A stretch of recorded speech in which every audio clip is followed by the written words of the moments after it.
El poder del sol en la palma de mi mano. Suena como la típica frase arrogante de un villano de cómics, y de alguna forma lo es. Pero Otto Octavius no estaba hablando de magia, estaba intentando construir su propia estrella. O más exactamente, estaba intentando imitar lo que hace que una estrella brille por miles de millones de años. Y ese proceso tiene un nombre, se llama fusión nuclear. La idea en teoría es sencilla. Casi que demasiado sencilla. Tomas núcleos de hidrógeno y los haces chocar con suficiente energía como para que superen su repulsión eléctrica. Y cuando consigues que se fusionen, obtienes un núcleo más pesado y una pequeña cantidad de su masa convertida en energía pura. Esa pequeña diferencia, multiplicada por billones de átomos, es lo que hace brillar a una estrella. Así que cuando Octavius dice que tiene el poder del sol en la palma de su mano, no está exagerando tanto como parece. El problema es que hay una diferencia bastante importante entre construir una estrella y construir un reactor de fusión nuclear, porque una estrella tiene una ventaja que nosotros no. Pesa demasiado, literalmente miles de billones de toneladas. La masa del sol es tan gigantesca que su propia gravedad comprime su interior, y aunque normalmente pensamos en la gravedad como algo que hace caer las cosas, dentro de una estrella también funciona como una gigantesca jaula. La materia queda atrapada bajo una presión monstruosa. Eso permite que en el núcleo del sol los núcleos de hidrógeno estén constantemente chocando entre sí. Y aquí aparece el verdadero problema. Los núcleos atómicos tienen carga positiva, así que cuando intentas acercar dos de ellos ocurre algo muy inconveniente: se repelen. Es como intentar juntar dos imanes del mismo polo, solo que estos imanes están dentro de una estrella y con fuerzas muchísimo mayores. Eso se llama la barrera de Coulomb, y el sol puede vencerla porque su gravedad es mucho más fuerte. Pero nosotros no tenemos una estrella, así que tenemos que hacer trampa. Y la forma más sencilla de hacerlo es calentar el combustible hasta temperaturas tan extremas que los núcleos se mueven tan rápido como para aumentar las probabilidades de que se fusionen. El sol alcanza unos 15 millones de grados Celsius en su núcleo, pero nosotros necesitamos temperaturas de más de 100 millones de grados para conseguir nuestra fusión. Sí, mucho más caliente que el centro del sol. Y aquí es donde probablemente estás pensando: bueno, entonces el problema es construir una máquina que alcance 100 millones de grados. Pero no, ese es apenas el primer problema, porque a esas temperaturas ya no tienes un gas normal, tienes un plasma, y ningún material que conozcamos podría simplemente contenerlo. Si piensas construir un recipiente para guardar el plasma y este toca una pared, la pared simplemente va a perder. Así que necesitas conseguir algo bastante más avanzado: crear una pequeña cantidad de materia a más de 100 millones de grados y conseguir que no toque absolutamente nada más. Y eso nos lleva directamente a la parte más absurda de la máquina del Doc Ock, porque en Spider-Man 2 Octavius consigue algo que los científicos llevan décadas intentando conseguir: crea un pequeño sol, pero después hace algo todavía más impresionante: simplemente lo deja flotando en medio de su laboratorio, y mientras todos están viendo cómo empieza a crecer, él simplemente dice: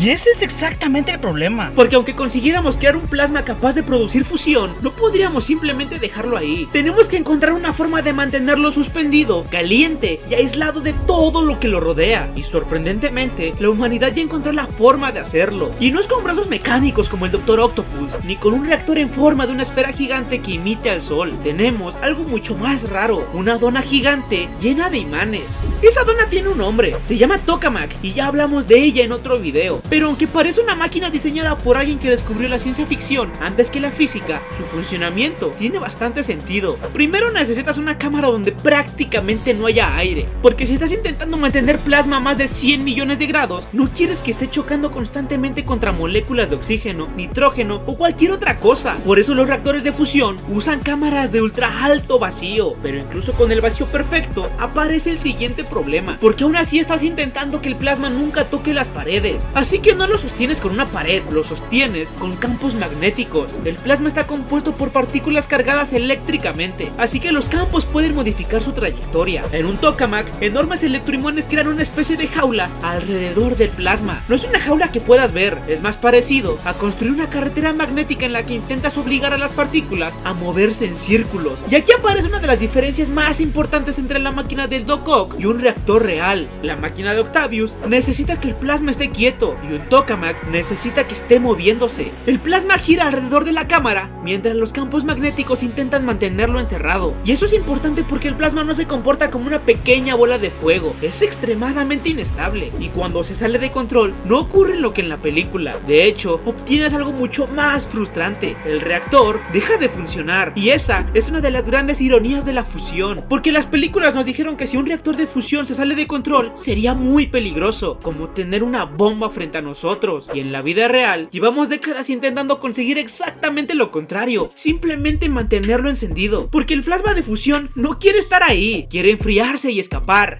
Cualquier cosa que intervenga hace que la reacción se detenga, así que no puedes simplemente encender el plasma y marcharte. Tienes que mantenerlo bajo control todo el tiempo. Y eso nos lleva al segundo problema del Doc Ock, el combustible, porque no puedes simplemente agarrar el hidrógeno normal y esperar que haga lo mismo que en el Sol. La reacción que mantiene al Sol brillando es principalmente la cadena de protón-protón, pero es tan lenta que intentar utilizarla como fuente de energía es simplemente inútil, así que los reactores experimentales utilizan una combinación mucho más eficiente: deuterio y tritio. Esos son dos isótopos del hidrógeno. Un isótopo es básicamente el mismo elemento con una cantidad diferente de neutrones. El deuterio es relativamente abundante y puede obtenerse directamente del agua, pero el tritio es mucho más complicado, es radioactivo y prácticamente no existe de forma natural en cantidades que podamos utilizar, aunque tiene una ventaja enorme. Cuando un núcleo de deuterio se fusiona con uno de tritio, la reacción produce un núcleo de helio y un neutrón. Después libera una cantidad gigantesca de energía, y de hecho esta reacción es tan energética que es de las favoritas para producir electricidad. ¿Recuerdas ese neutrón que acabamos de mencionar? Es precisamente uno de los más grandes problemas que la película pasó por alto, porque el neutrón no tiene carga eléctrica, y eso significa que los campos magnéticos no pueden encerrarlo, o sea, que puede escapar del plasma, y son tan energéticos que a la larga pueden penetrar materiales y con el tiempo dañarlos y volverlos radioactivos. Por eso, un reactor de fusión no puede ser simplemente una cámara de vacío rodeada por imanes. Necesitas un blindaje que proteja todo a su alrededor, pero lo más importante es que necesitas mantener ese escudo a centímetros de un plasma más caliente que el núcleo del Sol. Así que cuando ves al Doc Ock parado tranquilamente junto a su pequeño Sol, hay algo que debería preocuparte mucho más que los tentáculos mecánicos, porque no hay nada entre él y el reactor. Y eso es un problema bastante más serio que cualquier cosa que pudiera hacer Spider-Man, porque si realmente utiliza deuterio y tritio, ese pequeño Sol no tendría que estar confinado, tendría que estar prácticamente detrás de una pared blindada. Y entonces aparece una pregunta que convierte esta escena en algo mucho más interesante: ¿por qué demonios la humanidad lleva décadas construyendo máquinas gigantescas para hacer algo que en una película cabe dentro de una habitación? La respuesta tiene que ver con una palabra que probablemente casi nunca escuchas: confinamiento. Porque hacer fusión no es lo mismo que conseguir energía de esa fusión. Puedes provocar una reacción de fusión durante un instante y aún así estar perdiendo energía por todas partes.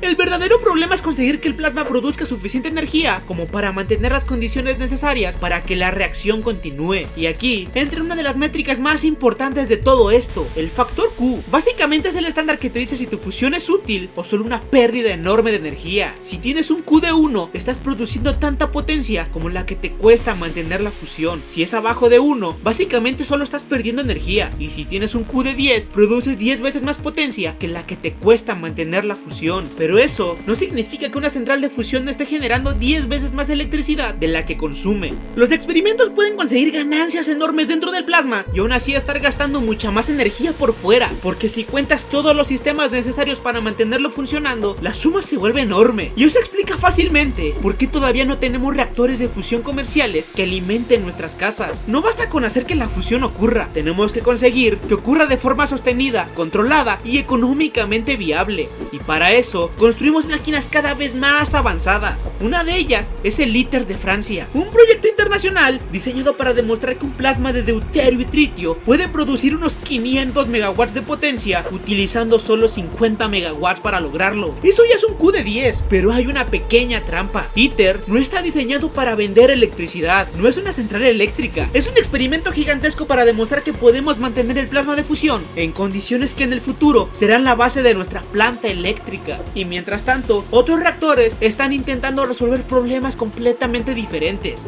En China, por ejemplo, está el EAST, uno de los tokamaks experimentales más importantes del mundo. Su objetivo no es simplemente alcanzar una temperatura altísima y tomarle una foto, es mantener el plasma caliente durante periodos de tiempo cada vez más largos, porque puedes conseguir 100 millones de grados durante unos segundos, y aún así estar muy lejos de conseguir tu central eléctrica. El verdadero enemigo es el tiempo. Cada segundo adicional obliga a resolver nuevos problemas, turbulencias, radiación, los imanes, la refrigeración y mantener todo funcionando al mismo tiempo. Y ahora podemos volver con el Dr. Octopus, porque en la película, cuando su reactor comienza a fallar, ocurre exactamente lo que esperarías de una película de superhéroes. Los objetos salen disparados, la máquina empieza a absorber cosas y el laboratorio se convierte en un caos. Pero de nuevo Hollywood cometió un error. Así no funciona la fusión. Un reactor de fusión no tiene un incendio nuclear esperando a convertirse en una explosión. Depende de que mantengas unas condiciones extremadamente específicas.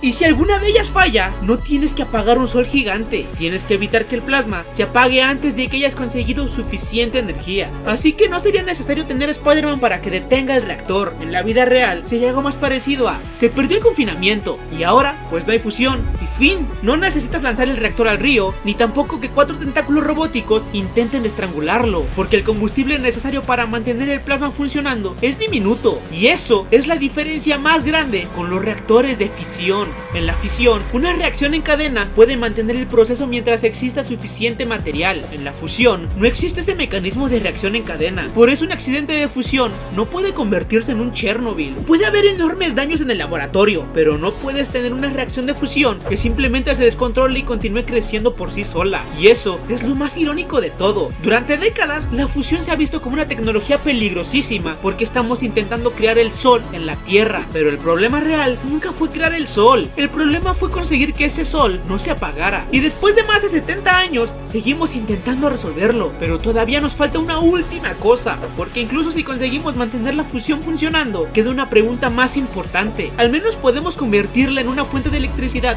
que valga la pena, y esta es la parte que probablemente más le habría molestado a Otto Octavius, porque la fusión sí funciona. El problema es que hacerla funcionar no es lo mismo que construir una central eléctrica. Y el famoso sol artificial de China consiguió mantener el plasma durante 1066 segundos en 2025, y eso ya era impresionante. Pero seguimos hablando de un experimento. Mientras tanto, ITER sigue siendo construido en Francia para demostrar que un tokamak puede alcanzar condiciones de fusión mucho más cercanas a las necesarias para una futura planta de energía comercial. Y la escala es ridícula. En julio de 2026, 2/3 partes del núcleo ya estaban instaladas. Incluso sus imanes tenían que estar cerca del cero absoluto, casi a menos 273 grados Celsius, mientras a pocos metros del plasma la temperatura alcanzaba más de 100 millones de grados. Es una máquina donde necesitas algo más frío que el espacio exterior para poder contener algo más caliente que el interior del sol. Y todavía no hemos llegado al verdadero problema. Tiene que resolver todos los problemas que ya hemos hablado y hacerlo a un precio que lo haga rentable. Por eso decir que la fusión es energía infinita es técnicamente una exageración. El combustible no es infinito, la ingeniería tampoco es sencilla, y todavía no sabemos si una central de fusión comercial sería viable económicamente. Pero hay algo que sí podemos decir: Doc Ock tenía razón en una cosa: la idea de poner el poder de una estrella en nuestras manos no viola las leyes de la física. De hecho, llevamos décadas intentando hacerlo. Lo que la película no entendió es que el problema nunca fue construir el sol. El problema era construir la caja alrededor del sol, y que además pudiera convertir todo ese calor en electricidad.